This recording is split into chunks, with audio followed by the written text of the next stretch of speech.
أعوذ بالله من الشيطان اللعين الرجيم بسم الله الرحمن الرحيم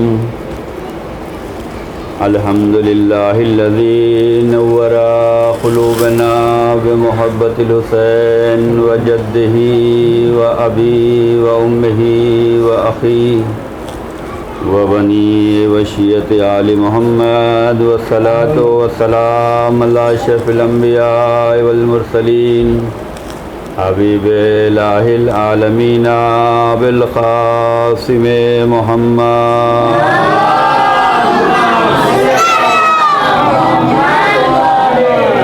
وعلى آل بيت الطيبين الطاهرين المعصومين المظلومين السلام علی الحسین وعلی علی ابن الحسین وعلی اولاد الحسین وعلی اصحاب الحسین لعن اللہ امتا قتلتک ولعن اللہ امتا ظلمتک ولعن اللہ امتا سمعت بذالک فرضیت بہ یا مولا یا ابا عبداللہ انی سلم لمن سالمکم وحرب لمن حاربکم وولی لمن والاکم وعدو لمن عاداکم الى یوم القیامہ اما بعد فقد قال رسول اللہ صلی اللہ علیہ وآلہ وسلم علی من احب حسینا فقد احب اللہ وعلی من ابغض حسینا فقد ابغض اللہ صلوات بر محمد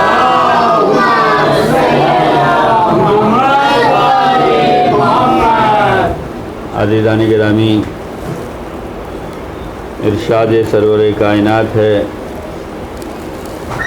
کہ آگاہ ہو جاؤ، یہ جان لو کہ جو بھی حسین سے محبت کرے گا اللہ اس سے محبت کرے گا، اور یہ بھی جان لو کہ جو حسین سے دشمنی رکھے گا اللہ اس سے دشمنی رکھے گا۔ عزیزان گرامی، امام حسین علیہ السلام کے بارے میں پیغمبر کا ارشاد فرمانا،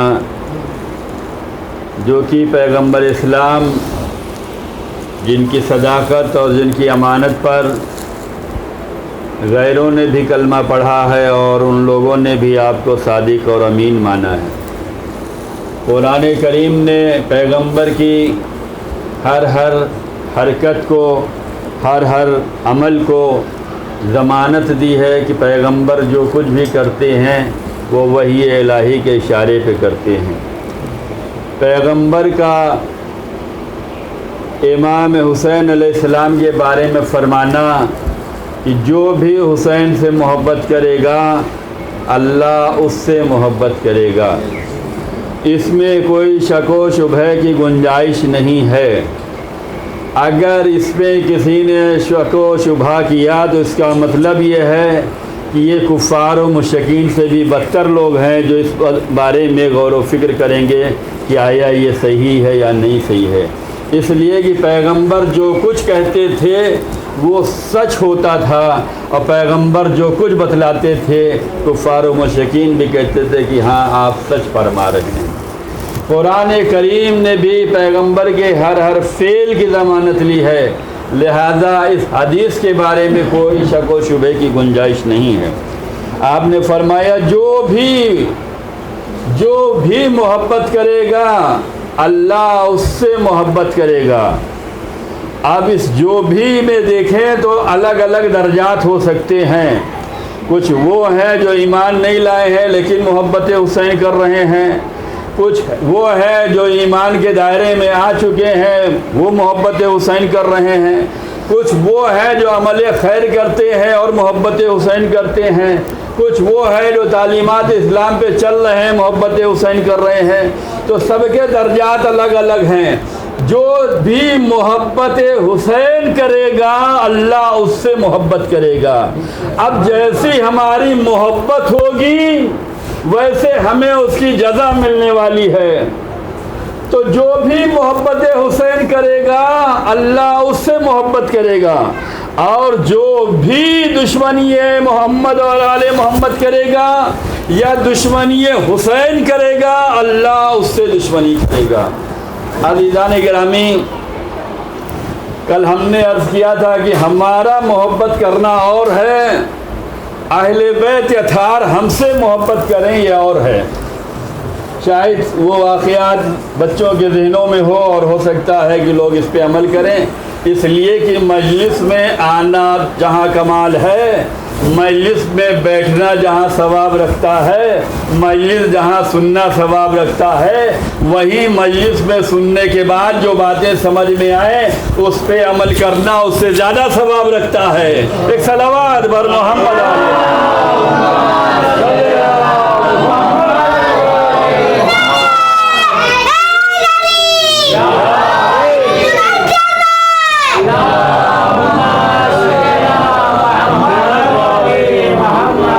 تو کل ہم نے کہا تھا کہ جو بچے اپنے ماں باپ کا خیال رکھتے ہیں وہ امام کی نگاہ میں محترم ہے، امام ان سے محبت کرتے ہیں، اور امام نے کہا کہ ہم ان سے زیادہ محبت کرتے ہیں جو بچے اپنے ماں باپ کا خیال رکھتے ہیں۔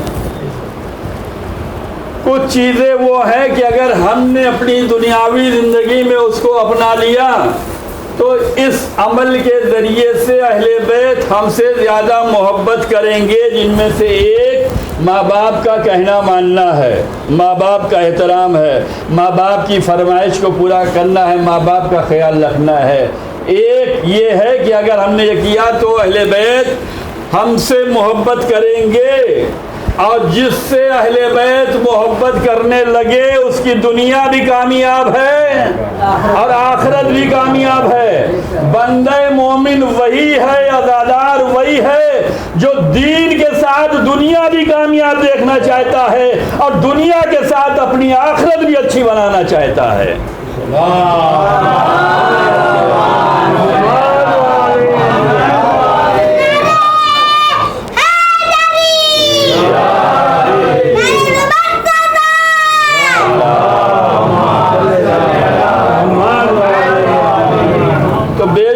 واقعات ایسے ہیں، ہر امام نے، ہر معصوم نے اپنی زندگی میں یہ عمل دکھلایا ہے اور بتلایا ہے کہ ہماری نگاہوں میں ان بچوں کی قدر و قیمت زیادہ ہے جو اپنے ماں باپ کا خیال رکھتے ہیں۔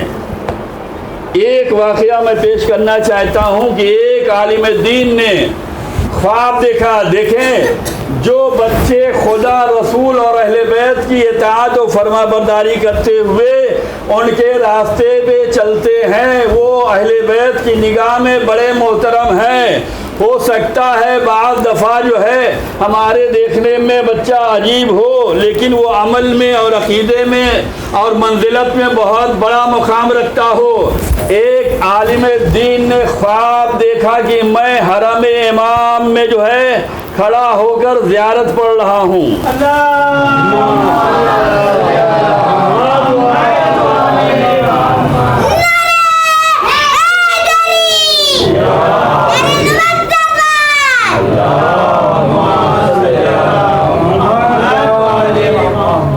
عالم نے خواب دیکھا کہ میں امام کے حرم میں کھڑے ہو کر زیارت پڑھ رہا ہوں۔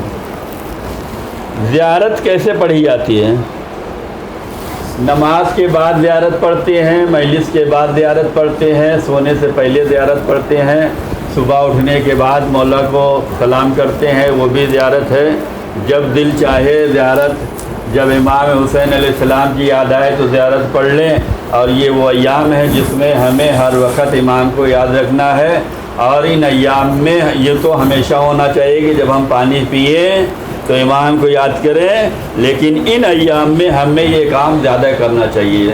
پانی دیکھیں، پانی پئیں، امام کو جو ہے یاد کریں۔ یاد کرنے کا بہترین طریقہ امام کی زیارت پڑھیں۔ السلام علیکم یا ابا عبداللہ الحسین۔ زیارت کیسے پڑھی جاتی ہے؟ زیارت پڑھی جاتی ہے غمگین لہجے میں، ہنستے ہوئے زیارت نہیں پڑھتے، مسکراتے ہوئے زیارت نہیں پڑھتے، زیارت توجہ کے ساتھ پڑھی جاتی ہے، غمگین لہجے میں پڑھی جاتی ہے، نارمل انداز میں پڑھی جاتی ہے۔ نماز کے بعد زیارت پڑھتے ہیں، مجلس کے بعد زیارت پڑھتے ہیں، جب دل چاہے مولا کو یاد کرے زیارت پڑھیں۔ لیکن زیارت پڑھنے کا انداز یہ ہوتا ہے کہ انسان کے دل جو ہے رنجیدہ ہوتے ہیں، اور بہت سے ایسے بندے مومنین ہیں جو زیارت پڑھتے ہوئے ان کی آنکھوں سے اشک بھی جاری ہوتا ہے۔ اس لیے کہ امام حسین علیہ السلام کی حدیث ہے کہ میں وہ قتیل ہوں کہ جب بھی مجھے یاد کیا جائے گا تو مومن رو دے گا۔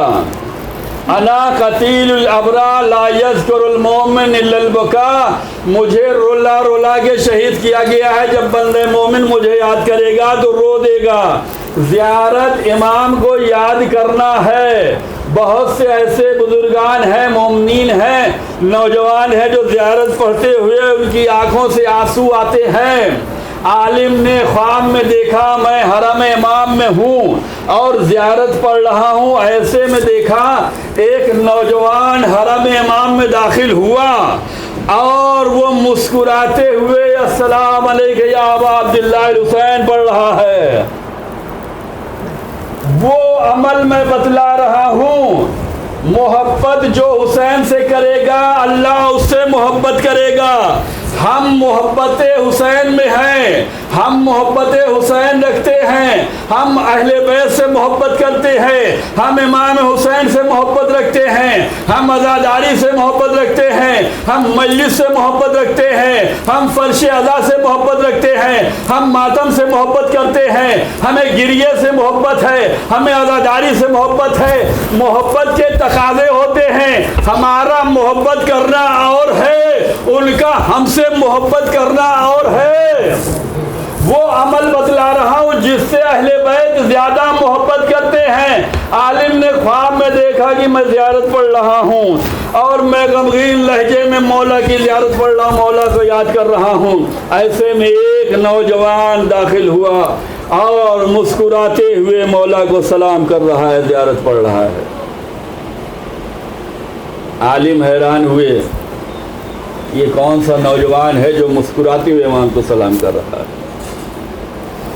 عالم نے اس نوجوان کے سلام کو سنا اور اس کے بعد عالم نے یہ بھی محسوس کیا کہ قبر امام سے جواب سلام آ رہا ہے۔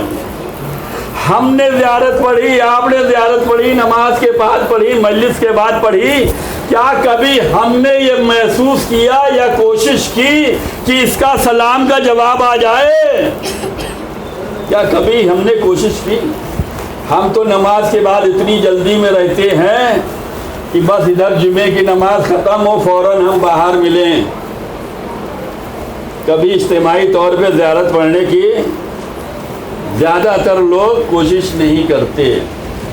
جائے گی وہ زیارت پڑھتے ہوئے کبھی انہیں یہ بھی فکر لاحق ہو کہ ہم نے السلام علیکم یا ابا عبداللہ الحسین کہا ہے تو ادھر سے جواب سلام آتا ہے یا نہیں آتا، سننے میں آئے گا یا نہیں آئے گا۔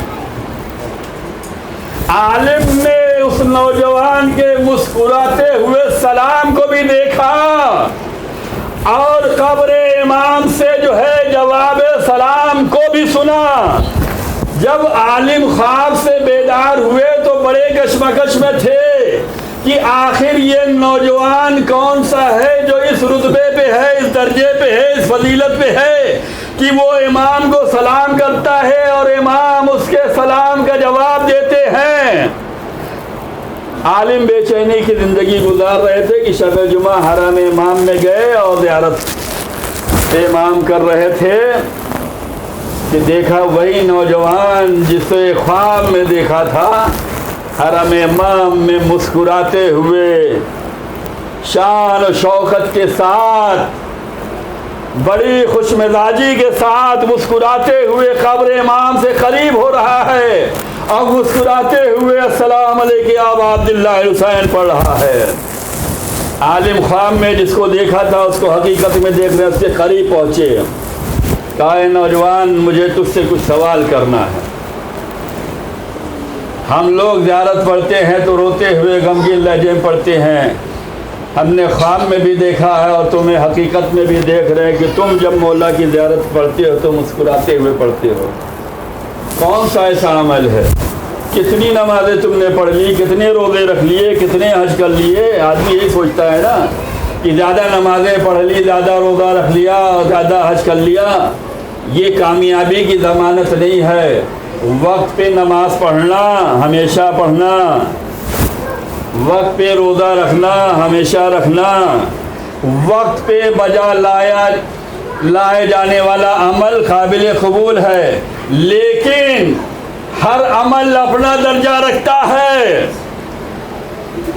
اہل بیت کا چاہنے والا بے نمازی نہیں ہو سکتا، اہل بیت کا چاہنے والا روزہ نہیں چھوڑ سکتا، اہل بیت کا چاہنے والا حج سے غافل نہیں رہ سکتا، اہل بیت کا چاہنے والا اسلام کی تعلیمات کو پامال نہیں کر سکتا، اس لیے کہ معصومین کی حدیث میں ہمارا چاہنے والا یہ ہے، ہمارا شیعہ یہ ہے، ہمارا محب یہ ہے۔ تو ہر چاہنے والا نمازی بھی ہوگا، روزے دار بھی ہوگا، حاجی بھی ہوگا، زکاتی بھی ہوگا، یہ سب کے اپنے اپنے عمل ہیں جو واجب ہیں۔ اس عالم نے نوجوان سے پوچھا، یہ نوجوان یہ بتا دے کہ تو کون سا ایسا کام کرتا ہے کہ تو زیارت امام جب پڑھتا ہے تو مسکراتے ہوئے پڑھتا ہے اور تمہارے سلام کا جواب بھی آتا ہے؟ ہم لوگ سلام پڑھتے ہیں، جواب نہیں سنائی دیتا، ہم لوگ زیارت کرتے ہیں، کوئی دکھائی نہیں دیتا۔ اے نوجوان تمہارا عمل کیا ہے؟ اے نوجوان تمہاری کوالٹی کیا ہے کہ تم مسکراتے ہوئے زیارت پڑھ رہے ہو، تمہارے سلام کا جواب بھی آتا ہے؟ تو اس نوجوان نے عالم کو ہے بتاتے ہوئے جب بتایا کہ آپ نے فقط یہی دیکھا ہے کہ ہم مسکراتے ہوئے سلام کر رہے ہیں، ہمارے سلام کا جواب بھی آ رہا ہے، ہم آپ کو یہ بتا دیں کہ ہمارا مسکرانا اس لیے ہوتا ہے جب ہم حرم میں آتے ہیں تو امام ہمارے استقبال کے لیے آتے ہیں۔ یہ ہمارا مسکرانا اس لیے ہے کہ جب ہم روزے میں داخل ہوتے ہیں، حرم میں آتے ہیں، تو ہمارا امام ہمارے لیے استقبال کرنے کے لیے آتا ہے، اسی وجہ سے ہم بھی مسکراتے ہیں، ہمارا امام بھی مسکراتا ہے۔ عالم حیران ہو گئے کہ آخر اس نوجوان کی کوالٹی کیا ہے۔ عزیزان گرامی، فرش عزائے حسین پہ بیٹھنے والا ہر عزادار اپنے اندر یہ کوالٹی پیدا کر سکتا ہے۔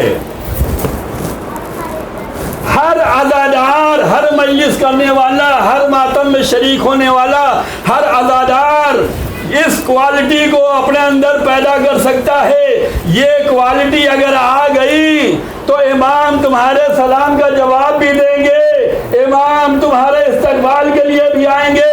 عالم نے کہا ہم تو سمجھ رہے تھے کہ تمہارے سلام کا جواب ہی آتا ہے، لیکن تم نے ہمیں حیران کر دیا کہ تم کہتے ہو کہ تمہارا امام تمہارے استقبال کے لیے آتا ہے۔ اے نوجوان ہمیں بتلا دو کہ کون سا ایسا عمل ہے جس نے تمہیں اس درجے پہ پہنچا دیا ہے۔ سننا چاہیں گے؟ عمل کرنا چاہیں گے؟ کوئی پیسہ نہیں ہے، کوئی دقت نہیں ہے، بس آپ کو تیار ہونا پڑے گا، آپ کو بیدار ہونا پڑے گا، آپ کو کوشش کرنی پڑے گی، آپ کو اس راہ پہ چلنا پڑے گا، کوئی مشکل نہیں ہے۔ یہ وہ عمل ہے کہ اہل بیت کی نگاہ میں بڑا محترم ہے کہ اہل بیت سلام کا جواب بھی دیں گے، اہل بیت تمہارے استقبال کے لیے بھی آئیں گے۔ جس کے استقبال کے لیے امام آ جائیں اس کی زندگی کامیاب ہے، اس کی دنیا کامیاب ہے۔ عالم نے کہا نوجوان مجھے بتلاؤ۔ اس نوجوان نے ایک چھوٹا سا واقعہ سنایا، کہا کہ دیکھیے جیسے آپ ہر شب جمعہ زیارت امام کے لیے آتے ہیں، ایسے ہم بھی ہمیشہ ہر شب جمعہ امام کے زیارت کے لیے آتے ہیں۔ روز اس لیے نہیں آ سکتا کہ میں دور رہتا ہوں، میرا گاؤں بہت دور ہے، ہر شب جمعہ آتا ہوں۔ میرے پاس سواری نہیں تھی، اس زمانے کی سواری گھوڑا، اس زمانے کی سواری گدھا،